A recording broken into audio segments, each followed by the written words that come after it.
তো বিয়ে নিকাহ নিবন্ধনের খরচটা কে দিবেন এটা নিয়ে মারামারিও হয়ে যায়। তো আইনগতভাবে যিনি বিবাহ করতেছেন বরপক্ষ বিবাহ নিবন্ধনের যাবতীয় খরচ পরিশোধ করবেন।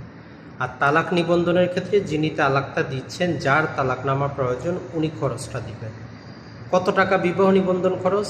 সর্বনিম্ন 200 টাকা, তবে নির্ভর করে মোহরানা কত টাকা। প্রতি হাজারে 14 টাকা করে, প্রথম 5 লক্ষ টাকা পর্যন্ত। তার মানে প্রথম 5 লাখ টাকার জন্য 7,000 টাকার মতো মোটামুটি। এখন যখনই এই 5 লক্ষ টাকার বেশি হবে, প্রতি লাখের জন্য শুধু 100 টাকা। যেমন 6 লাখ যদি হয়, 5 লাখের জন্য 7,000 আর 6 লাখের জন্য 100, তাইলে কত হইলো আমাদের? 7,100 টাকা। তবে কাজী সাহেব চাইলে এর চাইতে কমও নিতে পারেন। কাজী সাহেব কোনো সরকারি কর্মকর্তা কর্মচারী না, সরকারি কোষাগারে টোটাল টাকা জমা দেন না, বাৎসরিকভাবে কিছু ফি দেন নগণ্য। তো এই জন্য আপনি রিকোয়েস্ট করে কিছু কমও দিতে পারেন, 7,000 টাকার জায়গায় 5,000 টাকাও দিতে পারেন। কাজী সাহেব আপনাকে একটা রসিদ দিতে বাধ্য, কাবিননামার 1 কপি সার্টিফিকেট কপি দিতে বাধ্য। আর মনে রাখবেন, এই যে বিবাহ নিবন্ধনের নিকাহনামার মধ্যে সিগনেচারটা ছেলে এবং মেয়ে নিজে কিন্তু নিজ হাতে করে।